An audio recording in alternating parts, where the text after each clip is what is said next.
فري عافية. يوميا كنت تسوي قناة، واني اريد بس واحد يساعدني، واحد يحكي مثلي. اني اطلع احكي على الحكومة مو طق بطق، واطلع احكي على الناس الغرباء اللي خربوا بلدنا والناس اللي عايشين بيه وخربوا، واشوف انه انا ما اقدر احكي. هاي وحده. شلون اني اقدر انه القى شخص دا يحكي مثلي؟ فباوع فيديوهاتك. هاي قبل ما اروح دبي وهاي القصه اللي ما اعرف يعني شيء، ما لي دخل باليوتيوب، بس انا هم مبلش باليوتيوب. فنتفرج، نقعد نتفرج، واكثر شيء نتونس عليه لما انت تجيب بيتزا وتاكل بيتزا ونموت من الجوع. نموت من الجوع احنا، لان انت من تاكل في الطريقه مال واحد، هاي نهايه الدنيا. ضارب الدنيا بشلاق ودا تاكل بيتزا، انه هاي انتهت بعد. اي عافية. فشون اوصل لهذا الشخص؟ بعد ان رجعت انا عندي رقمك يعني، رجعت من دبي واني مكتشف انه اكو لعبه باليوتيوب، بس اني ما اقدر احكي، اريد واحد يحكي حتى اقدر اسوي تجارب. حقل التجارب، انت كم قناه سوينا ما اتذكر فوق. ويلي نبديها من اول مكالمه. الو شلونك؟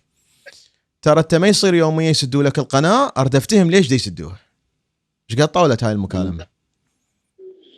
هاي 9 ساعات اعتقد. اول ما حكينا انا وياك وبيرو، وينقطع الخط ونرجع ونكمل الحديث. نعم هي هاي. وايضا القنوات تنسد. كانت بوقتها عندك 4 قنوات وصفحه على الفيسبوك او صفحتين هيك شيء. اي واريد اسوي فد شيء يعني. انا صار المامي وثقلي كله لازم يعني شلون ادمان مدمن.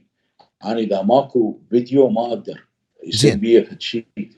اي دخلت على القناه مالتك، وليش 9 ساعات؟ لانه طبينا فيديو، هذا ليش سادي، هذا ليش سادي، هذا ليش سادي.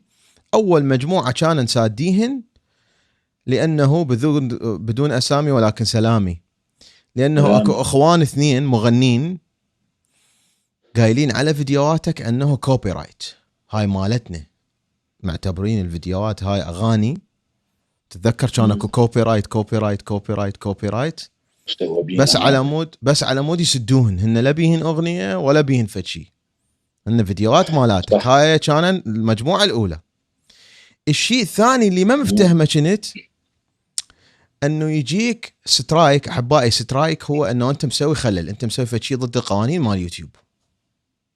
تمام. فيجي سترايك انه انت دا تحكي الحديث عن الكراهيه، انت دا تسوي كراهيه. افسخ الفيديو، اشوف ما بي اي شيء ضد على الكراهيه، بس انت مثلا مطلع يمك قرد. وين قرد قرود؟ حيات هذا هسه قاعد من النوم. اي شوفنا هذا قاعده يمك، وقاعد دا تاكل، ولا حاكي على واحد ولا على عشيره ولا على ديانه ولا على فئه ولا على مجموعه. قاعد القرد قرود يمك وقاعد دا تاكل ريوق. يجي الفيديو انه عليه كراهيه وتنسد القناه، واني افور واقول لك ها زين هيك احكي زين. بعد 6 أشهر من التجارب سوينا قناه صامته. قل لهم على القناه صامته. وسويناها ولا كلمه صح. اللي هي كانت انت رهن من عندك انه انت طبعا باعوا. اني لا عبالكم كنت اقتنع انه اكو نظريه المؤامره. رجعنا الكاميرا بس عليك. اي كنت ما اصدق اكو نظريه المؤامره واكو ناس ضده باليوتيوب، اكو ذول الناس ما يقبلون واحد يحكي على الحكومه. انا ما اقبل، هو يريد يقنعني. فوصلت النقطه تراهن وياي ويا فيرو انه يسوي قناه صامت، بث مباشر، ما تحكي ولا كلمه. ما احكي بيه. وقلت لك يسدوه يحطوني سترايك. قلت له ما اقتنع انا. قلت لي معقوله؟ قلت لك بابا امريكا هاي شلون هيك شنو ايه وانت تقول لي اذا ما طلع اليوتيوب مخترق ايه وانا اقول لك ماكو هيك حكي. تمام. سوينا القناه سميناها شنو كانت؟ مصطفى الحجي 44 لو مارتين الحجي 44 ما اتذكر. مارتين الحجي 44 ونزل اول فيديو صامت صام ولا كلمه ما حكيت ما ولا كلمه الفيديو من بدايته لنهايته بس ضحك واشارات وبيتزا وبيره وهذا حركات فرعونيه. احبائي وسدوها للقناه وسدوا الفيديو. انا اتهستر انا واني كنت اريد يعني هاي النقطه الفاصله اللي انا طلعت غلط وانه اكو شيء غلط وحجي مارتين طلع صح. تخبلت قصيت تيكت طياره والكاليفورنيا.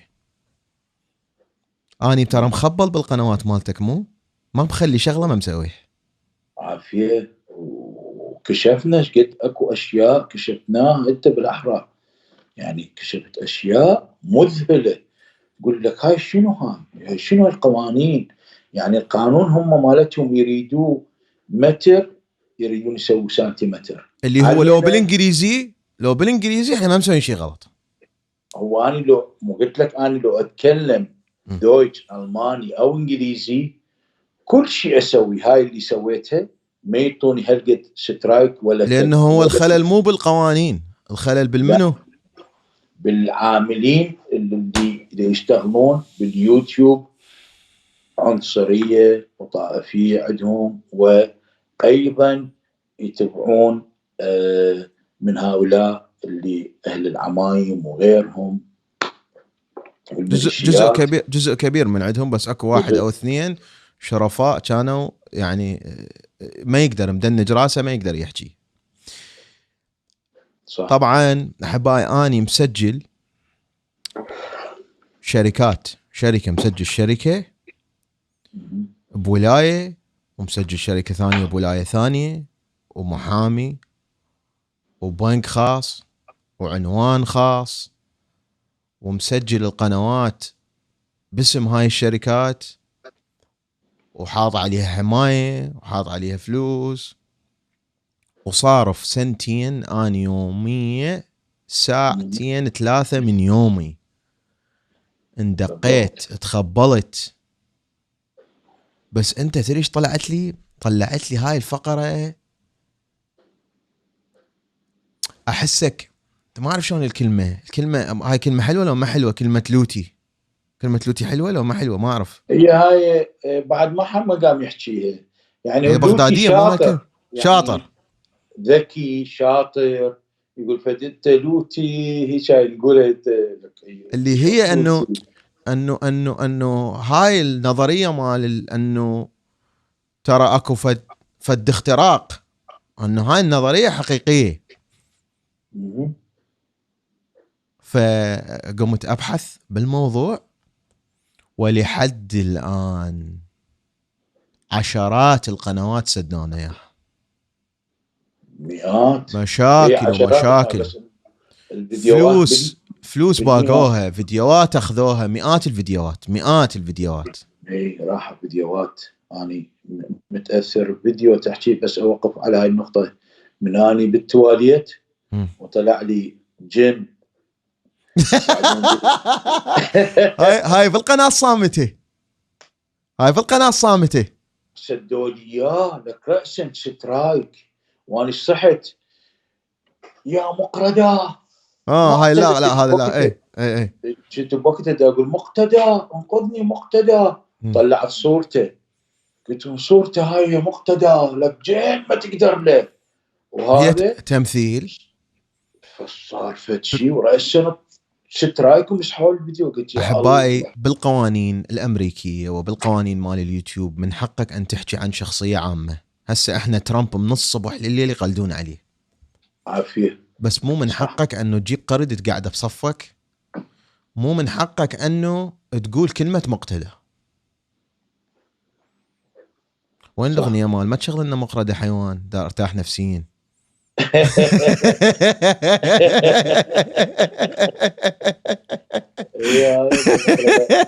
مخرج حيوان وليس انسان. يبا شلون الشباب العراقيين نريدهم قبل ما شغل الاغنيه يا ريت يساهمون، مو شرط تطلع انت بالوجه. بس انا ما اعرف سيناريو وحوار وبشغلات الكمبيوتر، ولكن يجب نكمل شلون الفيلم بمخرج، بمساعد مخرج، بمنفذ، بمصور، مساعد مصور، اضاءه، بمهندس صوت، بديكور. ما يصير الفيلم اذا غير مثلا المرقه حمص على الزبيب على معجون. احنا نريد يا ريت من فريق واحد، الشابات والشباب يسوون لنا اغاني، يسوون لنا في الشغلات، تعاونوا من اجل بلدنا وضد هؤلاء جماعه العمايم الارهابيه والميليشيات وغيرهم. نعم، وسمعوا يابا مقرده حيوان وليس انسان. قولوا مقرده حيوان وليس انسان، مقرده حيوان وليس انسان. قولوا مقرده حيوان وليس انسان. حيوان ابن حيوان ابن محمد صادق الصدر يابا.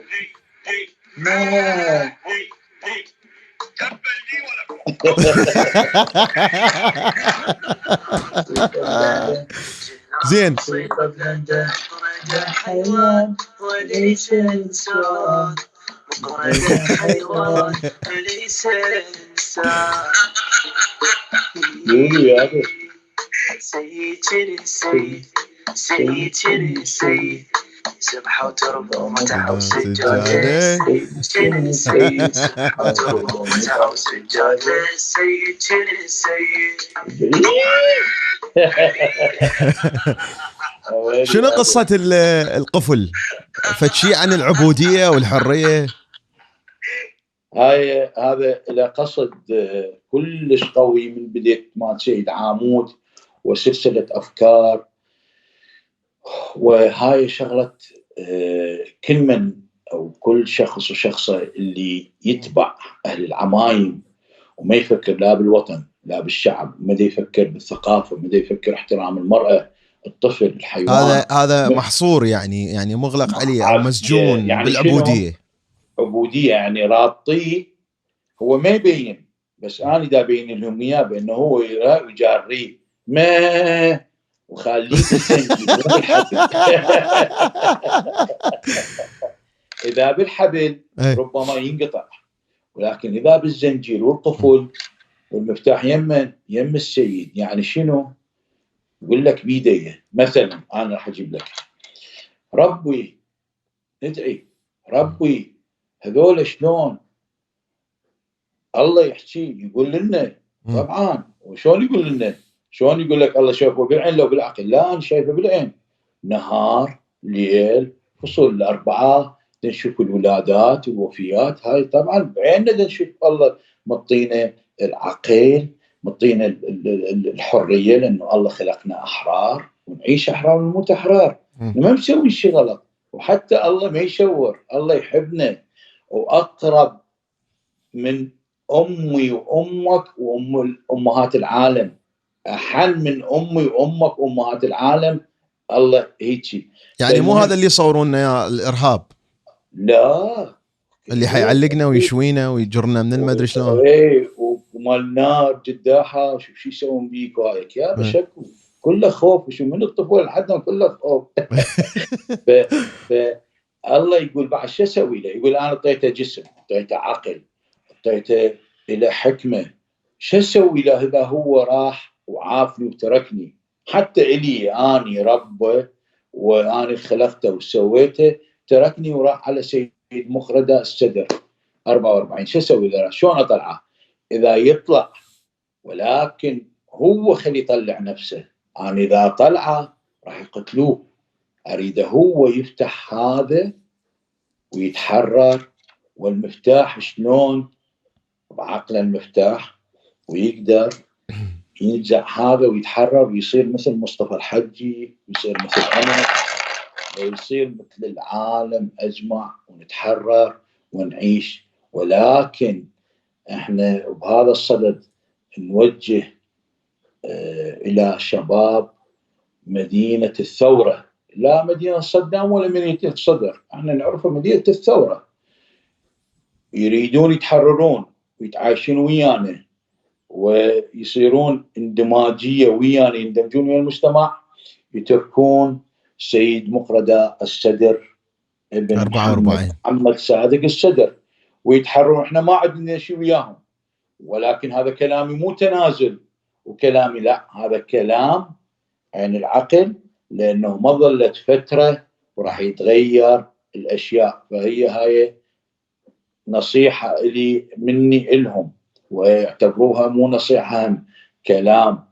تحرروا قبل فوات الأوان، تحرروا أفضل لكم أخير لكم، تحرروا اندمجوا ويا المجتمع مرة مرتين 10. عندكم أشياء يمكن إخوانكم أبهاتكم اللي صارت واللي سووا بينا، ولكن أكو قانون، لا عشاير ولا سيد ولا فلان ياخذ قانون، اكو مثل الدول، وياخذون اللي سووا وثارات العالم اللي نقول عليها، ياخذون القانون وينحكم كل شخص او شخصه.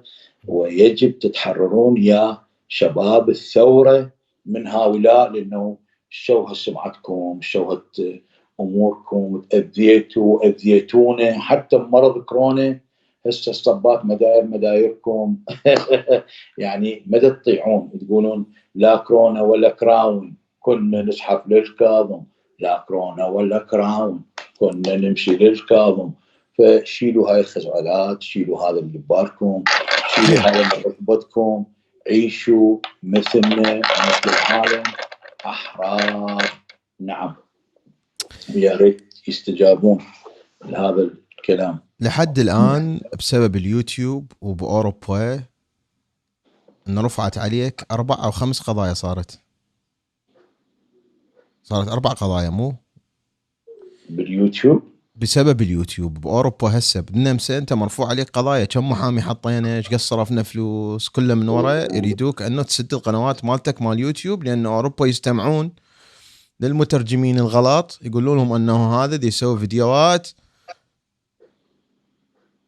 طائفية، فيديوهات عنصرية، فيديوهات تحريض، فيديوهات كراهية، وهم ذولا مسيطرين على العالم كله. يعني شلون احنا عندنا قناة الحرة لازمين هم نفسهم ذولا تحكي لازمين، شلون عندنا كل شيء هم لازمين، اليوتيوب هم لازمين، ما ادري شنو، لان احنا ربعنا من البغادل المنقرضين، وينهم ما اعرف منقرضين مو صح اكو ما شايف انا يعني ما ادري بهم وين.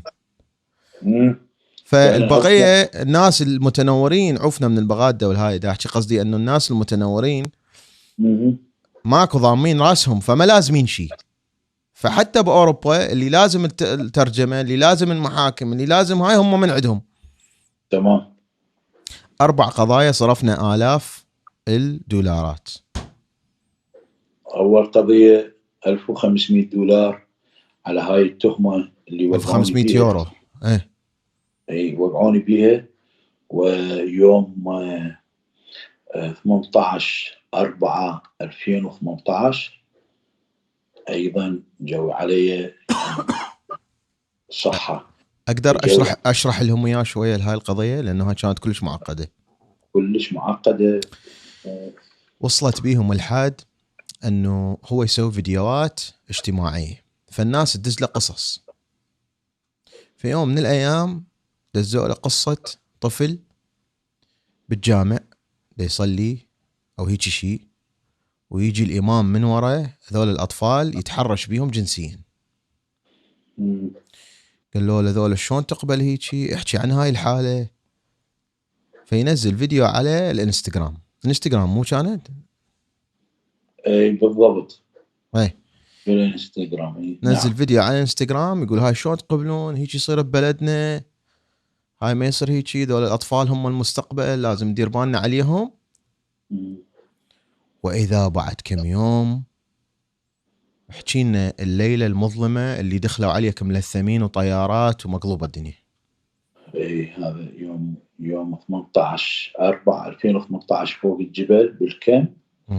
وأيضا يعني دخولهم الساعة 8 صباحا، وأنا نايم وأخوي نايم يمي بغرفة مع المنام، وألا دخلوا علينا ملثمين ولابسين يعني اللثام مثل الميليشيات، مثل الدواعش، وام 16 ام بيج فاير قد سلاح ومسدساتهم، مرقط لابس بنطلون احدث وزيتوني، واحد لابس بنطلون جينز وترانشوزات وملثمين بس عيونهم، ورأسا اني من دخلوا وشفتهم يعني الدخول، واني تقريبا نايم قاعد، فجروني وواحد يعني فوق ظهري بهايزن زي بهايز 2 بهايز 2 يعني ما اسمك، يعني قلت له مارتين بهايز 2، قلت له مصطفى، وانا قلت له مصطفى اويل يابا، رأسا جروني شحط، واخويا قوموه خطيه قام يسحب، يعني شنو كل على اخويا، هذا ما عنده، تعرف وضعيته كلش صعبه، فجروني خلوني بالهول، اني بالشورت بالتيشيرت، يعني ما دا اعرف شنو، طببونا كلب بقد الحصان، شمتيه فوق انا طبطبوه، ما صوت طياره، داخلين هذول الملثمين حوالي بال 12 واحد، المسؤول تفتيش بشكل، طلعوا لي جنطه بها انجيل وبها كتب مال الكنيسه نقرا، يعني اللي يعني بالنمسا ونروح بيتونا بكتب عربيه نقرا، فاني هاي طلعوا لي ما اعرف شنو اللي طلعوا، كل شيء طلعوا، تعال طينا تعال كذا، ويحجون وياهم ساره من مصر لابسه رابطه اشار، قالت لي احكي قبل ما نرجعك، انا ما اعرفهم هذول منهم، لا باج، لا شو اسمه، انت ما تدري ذول ارهابيه ناس من الشارع، اقول له فد شيء يعني هي اول ما كمشون، اول ما هذا قالت لي احكي قبل ما يرجعوك للعراق، أنا طبعا بالعراق يذبحوني يعلقوني، يعني انت قايل لي قبل انه اني اقتل نفسي قبل ما يرجعون للعراق، طبعا اسويها يعني طبعا اكيد، فقالت لي احكي، يا مش احكي انا ما اعرف على شنو، قال انت ناشر مقطع فيديو مال اطفال وما شنو، قلت ما ناشر مقطع فيديو، احكي قبل ما رجعت للعراق وكملوا الاجراءات، قلت لهم بس اريد اروح للتوتو، طبعا يعني اتوقعوا هاي المحاكمه هاي انا عايش احداثها واحداث المترجمين واحداث المحامي والفلوس اللي بالقوه دبرناها،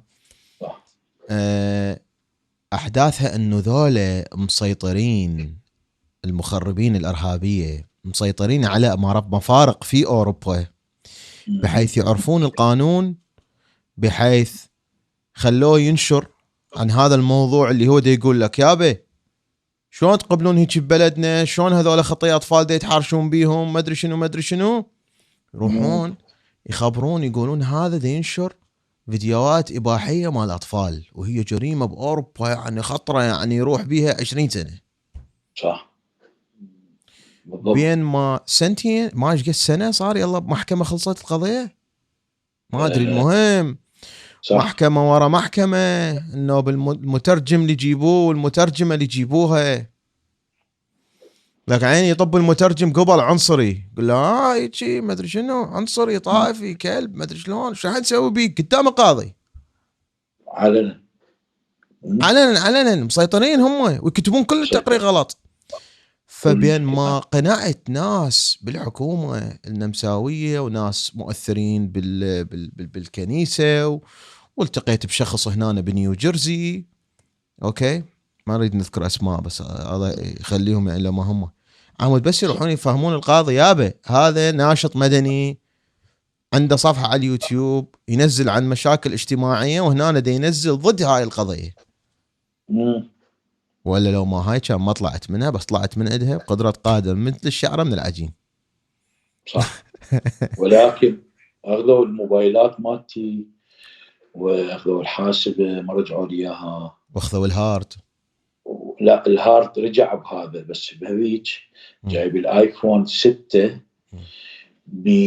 جايبه وياي، بس بالشغلات بمقطع من عصائب ميليشيات عصائب اهل الحق نسميهم ستيان ستيان صفراء الحق، ستيان الحق مرقط نفس هذول اللي جاوا علينا بس غير بدله، نفس الشكل ونفس الاسلحه. ناكه جو عليك.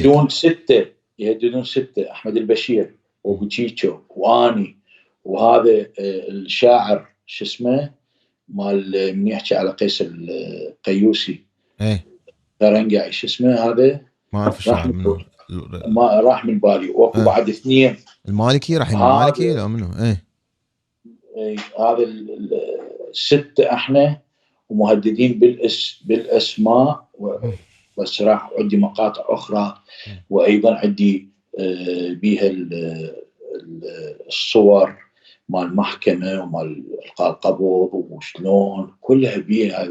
هذا جايبه وياي راح اخذوه مني منطوني اياه وحكموني وغرامه، ولحد الان ندفع الغرامه مالتهم. غرامه ولحد الان فلوس المحامي ما مسدديها. هاي المحامي الرابع، هذا المحامي اللي صار علينا فوق الحمل تعلاوه يعني فوق هذا. نعم على شيء ما دا اعرفه شنو اللي انا مسويه، ولكن مستمر ولا احد يوقف. انا دائما المشاكل وراي اخليها، انا مستمد بالقوه، اريد شيء جديد، اريد ابين. مع كل هذا انت ما تقدر تحكي. مع كل هذا انت سويت قناه صامته وهي هاي كانت قناه صامته، لكن يا عيني افتهموها ما افتهموا، قناه ما يحكي بها ولا كلمه. اول فيديو يجي ينزل جوا الميز يسوي نفسه خايف ودا ياكل بيتزا، هذا اول فيديو صح. اي فيديوهات صامته ما يحكي ولا كلمه.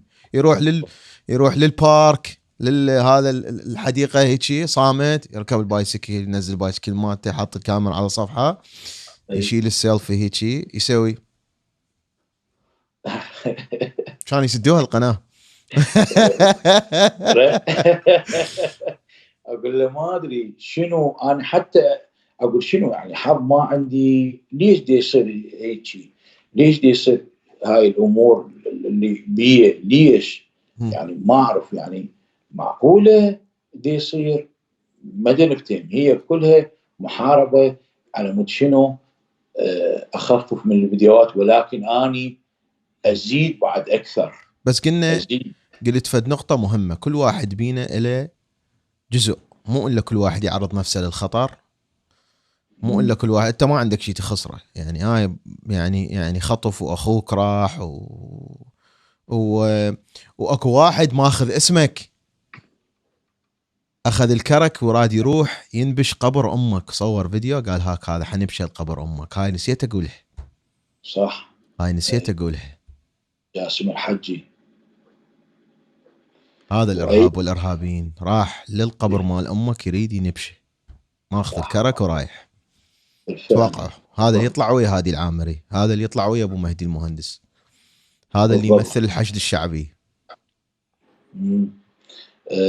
جاسم الحجي. وايضا عندي بهذا الايفون الراح وصلوا يم قبر امي وطلعوا وجوههم قالوا لي اذا ما تجوز، اذا ما تكف هاي الفيديوهات حننبش قبر امك. نفشل. موجود عده فيديوهات، اكو واحد ما طلع صورته بس يبحث ويغلط عليه وعلى امي، هو مقبره الغزالي، قال من دليته. واكو فيديوهات هاي كلها اللي راح من عندي الايفون اخذوه من عندي. بس هم ينشرون احبائي هاي الفيديوهات، يعني مو هاي ينشرون اونلاين، يعني هيك انه صايره بالعراق. انه تحكي وما نقدر نوصل لك باوروبا وحاولنا اغتيالك وما قدرنا، مجموعة محمد بنية الإرهابية، ما نقدر نوصل لك هناك بأوروبا، ما قدرنا يعني، ما متت لأنهم اغتالوه، بس أوكي حنروح القبر أمك نبشه يا اي تهديد عدة مرات وما زال. وايضا واحد ببلجيكا مسوي قبر مكتوب عليه هيفاء وبالقاع وينبشه هيك يسوي، موجود هم على الفيديو، اسمه جاسم، ما اعرف شنو موجود، هو ببلجيكا، هم سب وشتم، واني من اقول لهم يا اريد فشي جديد، لك سب واضحك. تحديث تحديث اقول له سب بعد، وبعدين وش حصلت الستة؟ يعني هيجي عقلية واقفة وهيجي نفسية تعبانة، ويريد شو تريد مني انت؟ احنا بدنا ندافع عن بلدنا وشعبنا، انتوا احسن من صدام حسين؟ سبتوا اشو صرتوا زاد الطين بله بعد انقس. يعني نقول لكم مثل الفتق العام احسن من خياط السنه، يعني الفتق العام احسن من خياط السنه، يعني لو خلينا على الفتقه احسن لنا اخير لنا، ولكن انتم ما سويتوا شيء. نعم. هل اني كنت تاثر على افكارك؟ عدا انه اقول لك لا تحكي هاي الكلمه، بس خلينا نجرب، بس هاي الكلمه بس بطلها، وديك الكلمه بطلها، بحيث انه انت طقت روحك قلت حتسوي صامت. لو كل اللي كنت تسويه كانت افكارك حتى الناس يعرفون. والله هي افكاري، بس انت كنت توقف وياي مثل ما واحد يقول سكينات خاصه، تقول لي لا تحكي اي انا ما حاج شيء، تقول لي لا تحكي، لا تجيب فئه معينه. قلت له والله عادي، يعني هذا المجرم ابو عزرائيل ايل انا صحيح لا ابو زربايل ايل خطيه، ايش قد انقهرت من كتلوب بساحه التحرير ونتفوا لحيته وشواربه انقهر عليه. اي فايضا يعني توقعوا كلمه ابو زبرائيل يطفون عليها الفيديو. ابو زربايل هو شنو يعني؟ زربائيل ابو زربائيل زين، من هو ابو زربائيل؟ يعني هو اذا هو يعني توقعوا اذا مو هذا الموظف القاعد يعرف انه منو ابو زربائيل، ليش يطفي لي الفيديو؟ يعني ماكو شيء بالقوانين. اني طبعا اني اخذت الشهاده مال اليوتيوب بهاي السنتين، اخذت الشهاده مال اليوتيوب، درست واخذت الشهاده مال اليوتيوب حتى اتعلم القوانين. 800 صفحه القانون مال اليوتيوب طابعه وحاطهن بالقاع ودارسهن واحد واحد، ويسدون لنا الفيديو وتخابرني تقول لي ليش سدوا؟ اقول لك ما ادري، اكو شيء بالقوانين ماكو، ما اعرف. هي هاي اللي بس اكبر وحده ضوجتنا كلش، فتحنا قناه جديده وكانت بليلتها طفت الكهرباء يمكم، قررت انت انه تروح تصلي للعامود، طلعت فكره سيد عامود. عمود وياك عمود وياك عمود يا ويلي يا ابو سيد عمود. التموا الاوروبيين بالشارع عليك، ليش؟ لانه ما عندهم يجي حاله، والبارحه صارت صفنا وعلي سويتها على تويتر، لانه ما اقدر بعد سدوا قنواتي كلها على اليوتيوب وعلى تويتر مصطفى حجي 88. وللعلم احبائي بسبب اليوتيوب هو ماكو اي مساعدات، اي تامين صحي، اي اقامه، طردوه من الكامب، اكل فلوس اكل ما يستلم، ماكو. صح، مأساة ولحد الان. وخلف الله عن مدام منال جورج، سلام الله عليها في دور قلبك. يعني ليش نقول لكل امرأة، كل النساء العراقيات امهاتنا، زوجات اخواننا، خواتنا، بناتنا، طبعا اعتبرها سيدة نساء العالمين، امي، زوجتي، اختي، بنتي، شلون لازم اكو يعني الله والعراقيات جوا بايه طبعا، اللي يجب يكون المخلصات. اني اعرف الشغله شويه، خلينا نطلع عن هذا. اعتبر كل امراه مثقفه موظفه سوق سياره وعندها اطفال ولدها يطلعون شجعان، يطلعون مهندسين، يطلعون دكاتره، اطباء، مثقفين، ما عندهم سرقه، ما ينتمون للميليشيات. وهي راح يقول لي شلون الطفل لحد عمره 18 سنه ربما 15. كل شيء تعطيه، عينه مليانه. ليش يقول احنا اهلنا اعطونا تربيه قبل ما يعطونا خبز؟ عينه مليانه، عينه مليانه. هسه مثلا اوروبا من يصير شيء يقول له تعال هاك موبايل، ما يريد لانه هو عنده موبايل. تعال انت ويانا الحزب، هاي $10,000. يقول له ما نعطيكم $10,000 بس فكوني. ببلدنا شنو واللي معروفين بس يعطي 5000 شمم الكابريتر $1، بس يشمم الكابريتر $1 رأسه يبيع دينه وطنه شعبه أهله فينتمي لهم. أني ما انتميت، أنا بالنسبة لي ما انتميت. ليش؟ لأنه عندنا أهلنا علمونا يا احترم الجيران، احترم الناس، هذا وطنك. كانوا بالابتدائية المعلمة تجيب لنا وسائل إيضاح، قلم على الوحدة شلون تتكاتفون، قلم تقول هذا 1 ينكسر، 2 قوة تكسره، 3 قوة يمكن تكسره، وتجيب 4 تجيب لما شلون لازم نوقف سويه، نوقف سوية. واريدكم لا تضربون الحيوان، واريدكم كان عندنا مال الزراعة شلون نزرع البصلة وشلون اللبلبي والباقلة بالقطن بالشيشة مال المعجون. هيك كانوا يعلمونها، ما يعلمونها مثل ما هسه بتاع التواصل الاجتماعي مدرس واقف ودي يصلي وراء التلاميذ. طيب مو هاي وراك اكو مسيحيين، اكو يزيديه، اكو صابع مندائيه، اكو سنه وشيعه، انت شلون توقف وياهم تترك عن طلاب وطلاب؟ هاي راح تصير تخلق تفرقه عنصريه. بس هي بالضبط، هاي يقولون هذا انت تحارب الدين. هي ما حرب هاي يابا. المعلم لازم يعطي تربيه، لازم يعلمنا شلون نزرع، لان احنا حنموت من الجوع. مو لازم يخلي الناس تصلي وراه غصبا عليهم، واحنا عراق بطوائف وقوميات كثيره ومعتقدات. هو هذا اللي احنا نتمناه. صارت مال سيد عامود باعوا فيديو الاول او الثاني مال سيد عامود، جاب واحده بس هذا الفيديو. طبعا انا عندي تولز مشتريها تشوفني كم واحد باقي الفيديو نزله وش قد جابت مشاهدات، مجتمعا ما بين اليوتيوب وما بين الفيسبوك، والرقم مضحك 44 مليون مشاهده. والمشكله ما حد يصدق بس هو 44. وايضا القنوات ايضا مجتمعة كانت تجيب همين 44 مليون دقيقة مشاهدة بالشهر. بس حتى تفتهمون انه اني كل قنواتي من داخل امريكا وزقورة وزنقين، قناة فيرو، قناة لا ما مساعد واحدة طلعوها، كل قنواتي كلهن يجيبن 10 مليون 9.5 مليون دقيقة مشاهدة بالشهر. كلمة مصطفى الحجي والقنوات مالته تجيب 44 مليون دقيقة مشاهدة بالشهر. وعندك رسالة أنا ما أقدر أوصلها لفئة من الناس، ما أدري هاي أنت مركز عليها لو لا.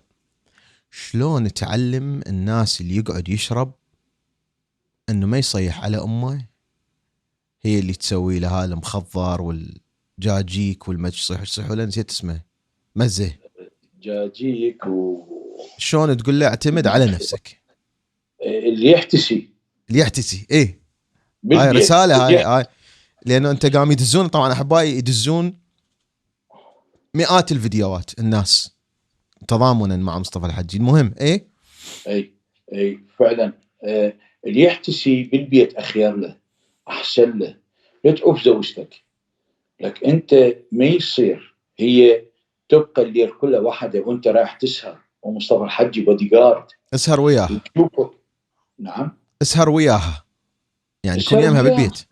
اسهر وياها. من قايل لك؟ منو قال لك اكو شيء انت لا بالك حرام عليك قبل ما تصير على زوجتك الحرام؟ زين طيب ليش حرام عليها وعليك صحيح؟ طيب منو قال لك؟ اعطيني ليش هاي التفرقه؟ ليش انت تخلي زوجتك وحدها واطفالك؟ شنو الضامن انت؟ هل انت على مود شهوتك، المتعه مالتك؟ طيب هي شنو ذنبها؟ ما تخليها تشتغل تقولها حرام، ما تخليها تركب سيارة تقولها حرام، ما تقولها لبسي ربطة ترى حرام، إذا نزعتها حرام، إذا سوت شيء حرام. طيب شنو هي؟ خدامة جارية؟ وفوقها تروح تسهر ولو تكون يمها. أنت هاي الرسالة مالتك. طيب ليش أنت تروح وتخلي وتعبي بالكاوليات وترش وهذا؟ ومصطفى الحجي يابا دير بالك، وهاي العيون مصطفى الحجي هاكاي من دول الحجي أنا عم الله خطير. وتروح على زوجتك قوة عليه 5000 10000. هاي قدام يعني. احنا هاي شيء شخصي إلا وهذا، ولكن يجب تتعامل بنفس الطريقة وزوجتك وياك مثل أوروبا، كندا، استراليا، أمريكا. يجب تكون مثل ما أنت هي. ليش هي حرام؟ شنو احنا يقولون بعصر الجاهلية كانوا يدفنون البنية هي عايشة وهي حية مثل ما يقولون. يعني هاي الأمور. وإذا ما متزوج أنت تقول له إنه ما يصير أمك هي اللي تسوي لك، تصيح عليها أو أختك أو مرت أخوك.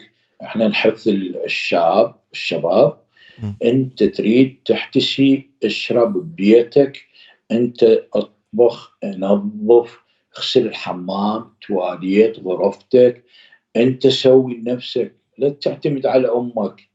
أنت تعلم، ماكو شيء هنا قوة. هنا أيضا احنا ببلدنا نريد نسوي بس فترة قليلة، ولكن أيضا هنا حدثت نفسي. احنا عندنا المام الناس تسألنا صدق يعجبهم بأنه الشاب أو الشابة يسوون أكل.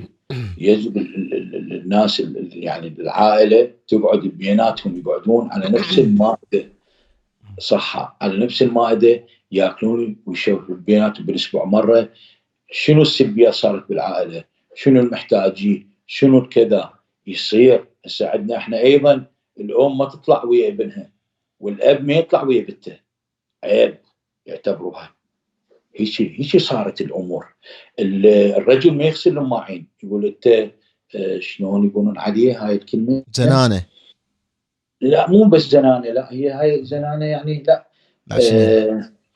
نسيتها راحت من بالي، بأنه هي راكبته وهو العصمة مو بيده، العصمة بيديها وهو دي يعني فشي غريب. شفتوه أبو فلان دي لا عزة شلون ما يستحي مشورب، هذا الزلمة هيك يسوي. ما يعرفون التعاون على مود يعلمون ولدهم، يكبروهم على هذا المنهج على مود تطبع الهارت. فأيضا احنا نقول للشباب أبوي احتسي، تجيب أكل أنت سويه، نظف، رتب، اغسل ملابس، عندك أيضا غسالة تعرف شلون ترتب، ساعد أمك. لا تقول لها تعاي ودي لي تيمك الجلاس الماء جيبولي، ماكو هيجي. خصوصا خطية إذا هي تعتبر هذا الشيء حرام. مثلا أمه والنوب هو خالها تسوي له، تطبخ له وتسوي له الدجاجة والمدري شلونها، عم يقعد يحتسي. مو صحيح؟ طيب بس قبل ما أنسى، شنو رأيك باللاعب باسم عباس، لاعب المنتخب الوطني العراقي لكرة القدم؟ كلاعب لاعب جيد. زين. أنا بالنسبة لي احنا ندور قبل اللعب، يقول لك شلون، يقول لك الرياضة حب وطاعة واحترام أو أخلاق، وأيضا اللي عنده أخلاق قبل كل شيء، قبل الدين والعقيدة وقبل كل هاي الأمور. ولكن باسم عباس جبناه على الأم، جبناه على الأب، يبيع أمه وأبوه على مود شنو؟ هالعينتين سيد مقردا حيوان وليس إنسان. أنا دا أتذكر قبل ما أتذكر هسه. إيه قال أبيع أمه وأبويا من أجلك يا سيد مقردا، يبيع أمه وأبوه. زين وين تربيتك لك؟ هي حبلت بيك 9 أشهر وطلقت وربتك هاي طبعا أنت لو حاكيها على اليوتيوب هسه طار الفيديو. طار الفيديو عافيه. هي لك عيني بس يريد يحكي، بس يريد حريه التعبير عن الراي. هسه انتم قولوا لي بعد هذا اللي سمعتوه، لانه طبعا هذا بس المتنورين، البقيه حيشوفون صورتي وصوره مصطفى الحجي وحيشتغل الدق والمسبه والهذا. شنو اللي قاله لحد الان غلط؟ كتبوا لي بالتعليقات، قولوا يابا احنا نختلف وياه لانه قال هاي الحكايه. بس العلق الاخضر شنو قصته؟ لو هاي بركات سيد عامود. هذا العلق هو ما سيد عامود. هذا العلق ما بيش هذا العلق بيش.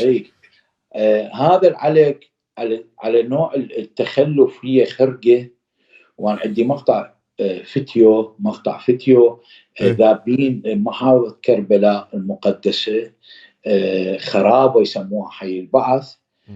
علوقه واحد الشباب يحكي ويقول وشجاع، يقول لي شوف هاي العلوقه اللي ملايين الفلوس، ملايين الدنانير العراقيه يشتروها ويستوردون هذا القماش ويقصصوه ويجيبوه من الصين ويبيعوه. هذا العلق ب1000 دينار. هذا ب1000 دينار.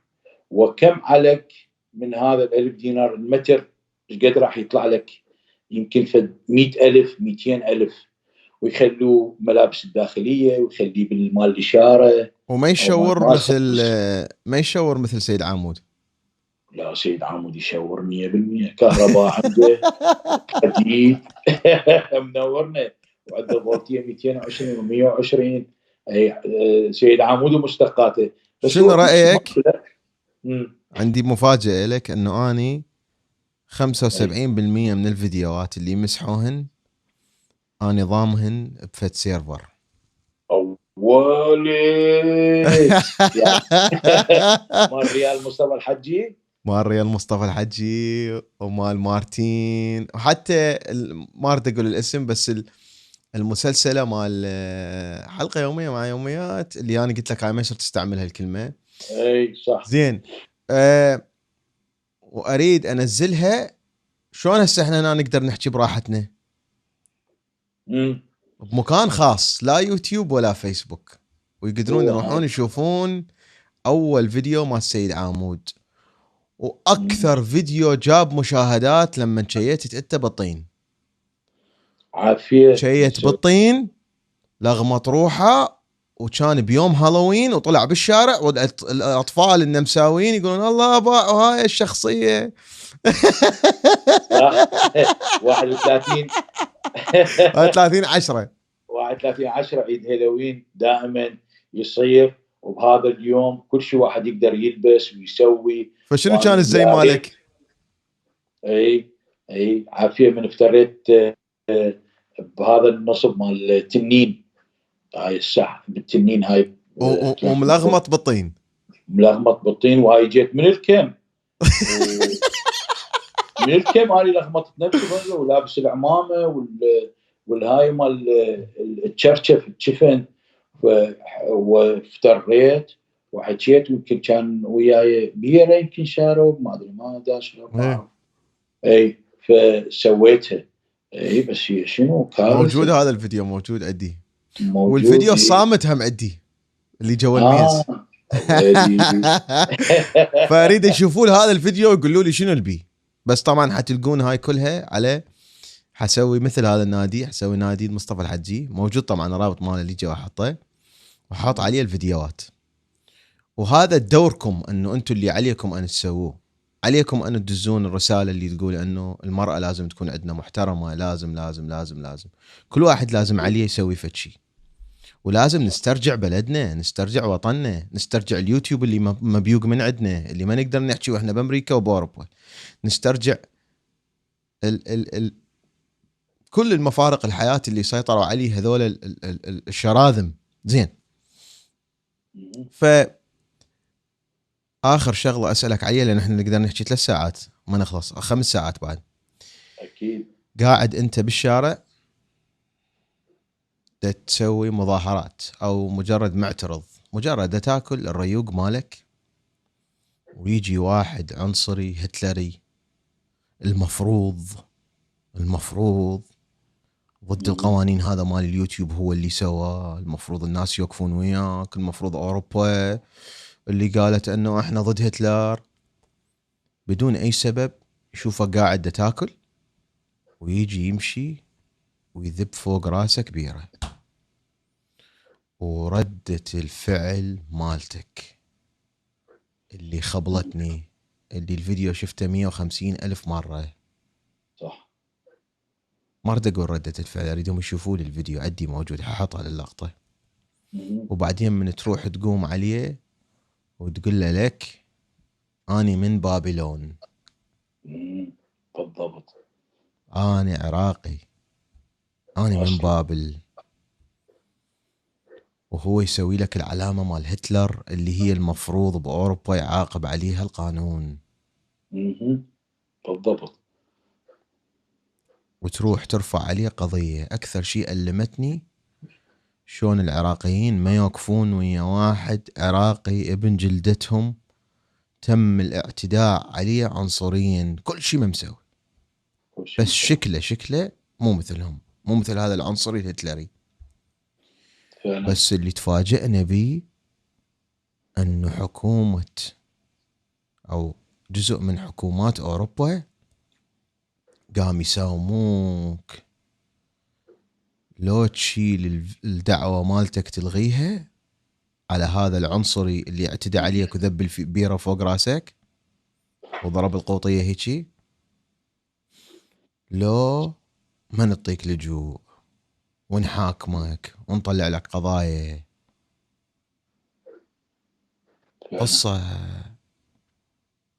قصة صدمتني، غيرت نظرتي عن الأحزاب الليبرالية كلها.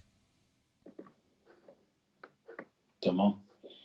اللي هم يقولون هم ضده، اللي هم يقولون إن هم ضد هتلر وضد اللي سواه هتلر، بس وصلت الحد أنه القاضي أحبائي، هاي يعني إحنا حاطين محامي، يعني قاضي يساوم لو تلغي القضية ضد هذا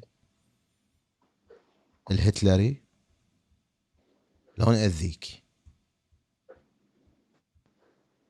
شيبت من وراك حج مارتين. اي صح صح تمام. يعني تعبتك هواية واريد يعني سريع الاشتعال، لانه اليوتيوب منا يعني من 4 جهات، ومنا دي يجون من المانيا وموجودين يمي، ومتأمن ايضا تمشي ويا شخص او شخصة ورادوا وعالجوا ويا عبالهم. انا ما شايف، وليش قلت لك يا الفكره قبل شويه بحديثي قبل ما ننسى موضوعنا، يجب على الناس والمجتمع، الام والاب، كبروا ولدكم، اعطوهم شي يريد موبايل، اعطوه موبايل، لا تخلوه بعوزه، على مود من يكبر عينه مليانه، من يقولوا لي اني تعال احنا نعزمك، تعال احنا نوكل اشياء عزيمه، يعني ماكل وشارب عيني مليانه، هم يريدون يختالوني او يقتلوني، يريدون يسوون. مثلا تصعد علي للشقه، مو اكو جو انتركام، شلون تصعد فوق تدق الجرس غير اكو استئذان من جوا قبل ما اعطيك الاوكي؟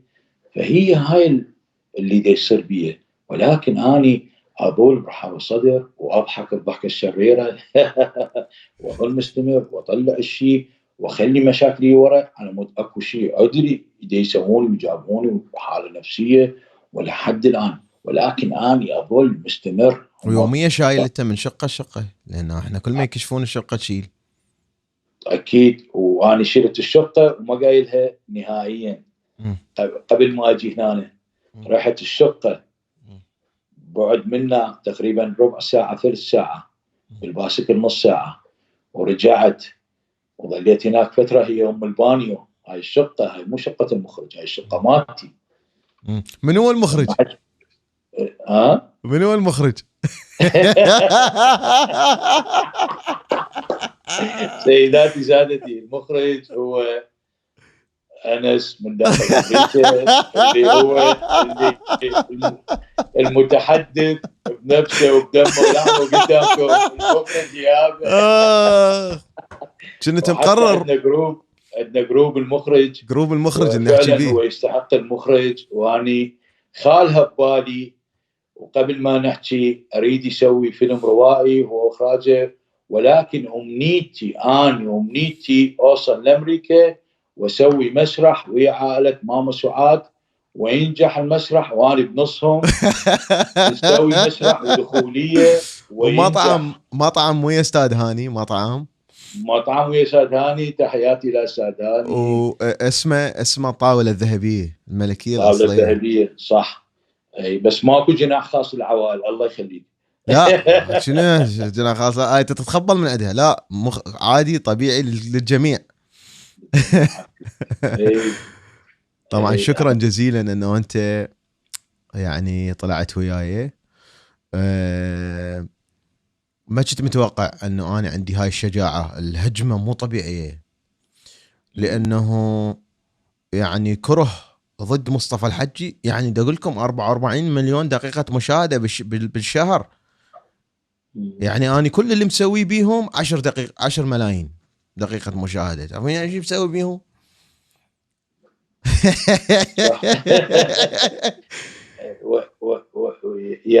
يا ريت احنا شعبنا العفو عند المقدرة. يا ريت شعبنا يتنور. احنا ما عندنا شيء وياه. انا عايش البصرة سلام الله عليها. اتذكر لحد الان من عندي مقاطع فيديو شلون يتعذبون على شرب الماي. البصرة ما طيبها ما احلاها. كنت اخذ بطل بيرة ب 500 فلس وكوع منا لبغداد وبتاكسي كراون 10 دنانير وبالباص ب3 دنانير. ولكن كنا نروح نظائر، تسجيلات النظائر مرفوع السالم الله يرحمه، اعتقد بصراوي هو اللي منبع المطربين والفنانين الكبار. وايضا مطار كان موجود، طياره ب 25 دينار من البصره الى بغداد، مطار المثنى 25 دقيقة خلال 45 دقيقة، ومضيفات بدون إشار، وحلوات عراقيات ولابسات فد نموذج. وأيضا شيء روعة. وكان العشار شارع الوطن يعني شلون ما تتخيله شيء لهذا النهر اللي موجود، والزرع ما بي لا زبالة ولا كذا، وكان مساطب وهدوء. وكان ايام قبل ايام العراق الجميل. اي رغم الحرب هي اي فاكو كان بهذاك الوقت شيء حلو. ولكن اللي تعرف بعد ما نقدر نحكي اكثر لانه نتألم بداخلنا. والذكريات انا دائما انزعج لانه الا واحد يحكي لي ومن احكي واتذكر صدق اتألم، لانه قدامي يصير مثل الفيلم قدامي. ليش كنا قبل وليش يعني احنا دا نتطور. قرن 21 2020 هاي السنه، قبل كنا افضل. ايش معنى هسه كنا البارات ندخل لها لا يجوز دون 21 عاما، كاتبين له قطعه واحترامات وشيء حلو مربع. هسه اختلفت الامور يعني. هسه حتسوي لنا طاوله ملكيه فيديو على النادي، نادي مصطفى الحجي. نادي مصطفى احنا البارحه سوينا على اليوتيوب مناسبه عيد الفطر السعيد وكل عام وانتم بخير. وسوينا مرتين، ولكن البارحه قلنا اخر يوم. وايضا بس ما تقدر تحكي كل شيء ماكو. ما تقدر. هو مو هي بعض صامت ورعشه. زين اي ما تقدر بس الضحكه. اريد الناس يفتهمون انه لا عبالكم انه يجي فد واحد مخربط يسد لنا قناه. لو واحد يطلع يقول سدوا القناه وقاعد نلعب احنا. بابا ايش تريدني يا حبيبتي؟ ها طلع مو انت حاطه مو وجهك للكاميرا. ما يصير يعني. ما يصير يا اخي. المنظمه هاي الارهابيه اللي مسيطره على السوشيال ميديا اكبر بهوايه. واحنا وصلنا الاسماء وبيوت ومن يا عشيره وين بيتهم وين الاصل وين عايشين وين هم موجودين ومن صاحب الشركه ومن اللي يشتغل وياه وشون جاباهم والفيز وزاره الخارجيه الامريكيه وشون مخترقين وشلون اشتغلنا مع الحزب الجمهوري حتى نوصل المعلومات لان ما رحنا للحزب الديمقراطي. ما صدقوا بينا شلون اكو دا تصير ضغوطات بالكونغرس لانه هم يسدوا لهم بعض القنوات مالتهم و الموضوع كبير كلش كبير صح ضبط.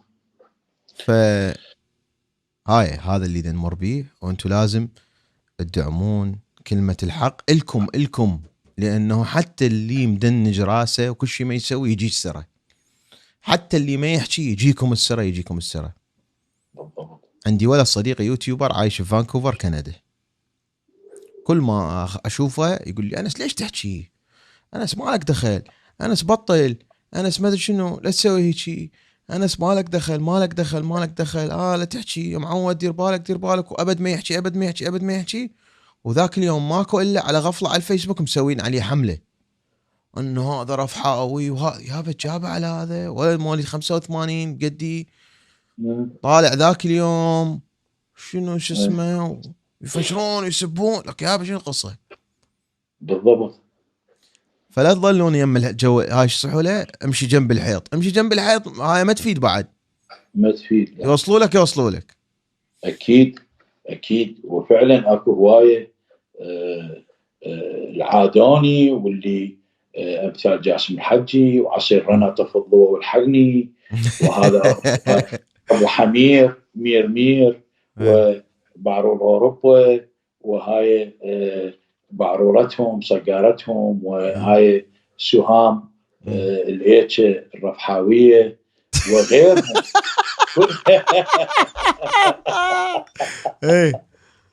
كلهم يريدون يشتهرون وداعتك، لا عندهم حب الوطن ولا عندهم حب الشعب ولا آني ساب النبي محمد عليه الصلاة والسلام ولا ساب الأهل البيت ولا ساب الصحابة ولا عندي شغل يمهم، ولكن كل ما هناك هم دي يذبحونه ويقتلونه باسم النبي وباسم أهل البيت قتلونه.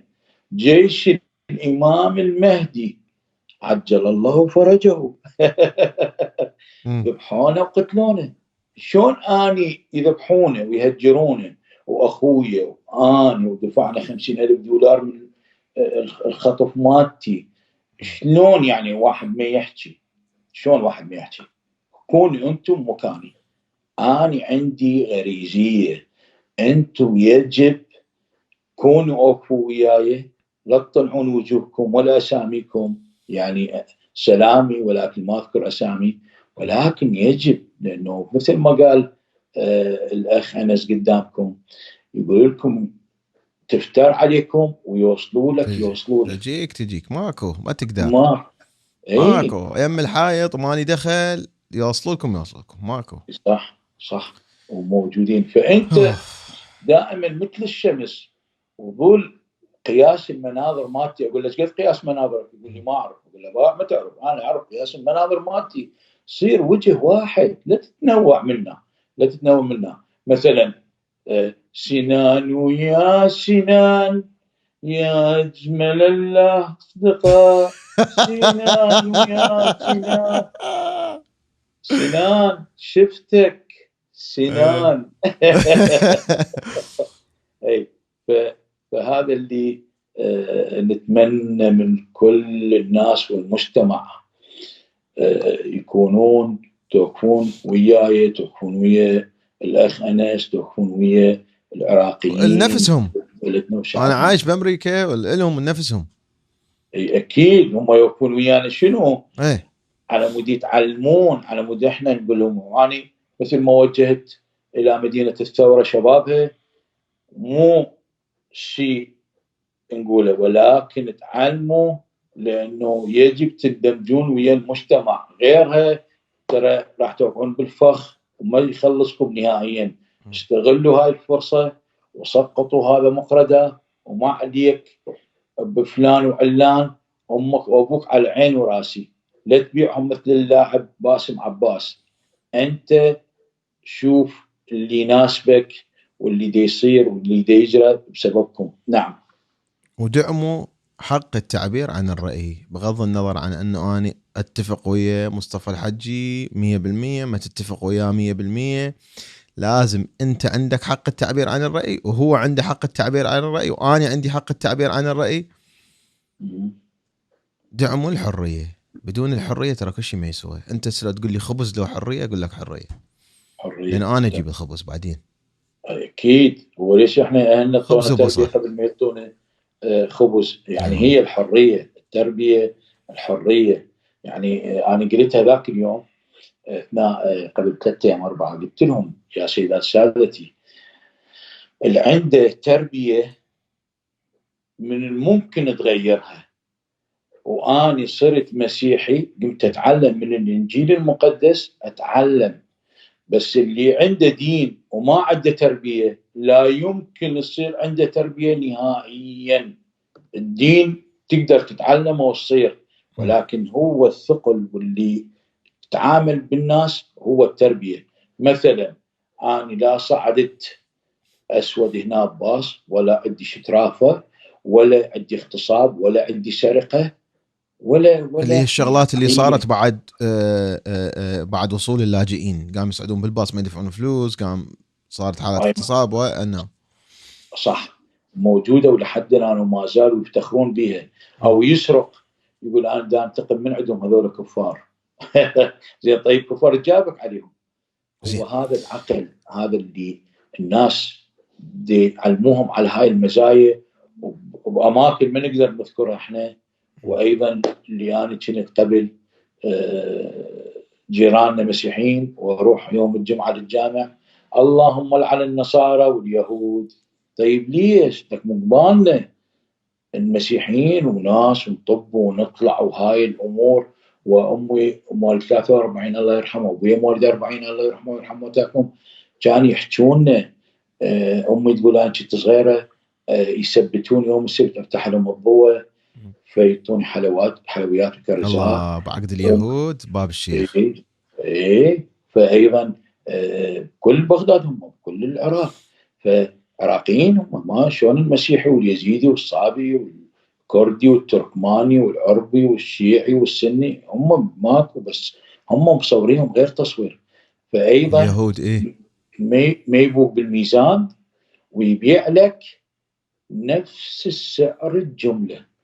ما حد ما يقدر. انا هيك طريقتي، ابيع بنفس سعر الجمله وانطيه، وهذا اللي يعجبني، ويختار السلعه تفاحه وموزه مفرد. دائما انبههم بيعوا مفرد، هو خليه مد ايده، احنا بفلوس بدنا نشتري مو بكيفك. فهي هاي هم ماكو حريه بالبيع والشراء عندنا. وايضا هنا عندهم 10 ايام تقدر ترجع الملابس او الحذاء،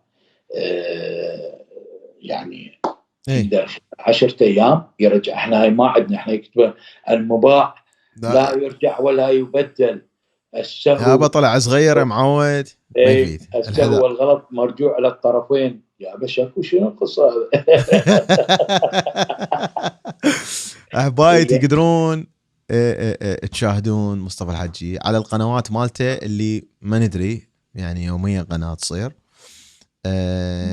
اكو قضيه اني رافعها، لانه يعني هسه المشكله هي الشركه كلها والفيديوهات اللي جواها، القنوات اللي جواها كلها يعني صايره وياها مشكله. بس موجود هم على التويتر، لانه هذاك موضوع اخر. بعدين اشوفكم من مسيطر على التويتر، هذا موضوع اخر.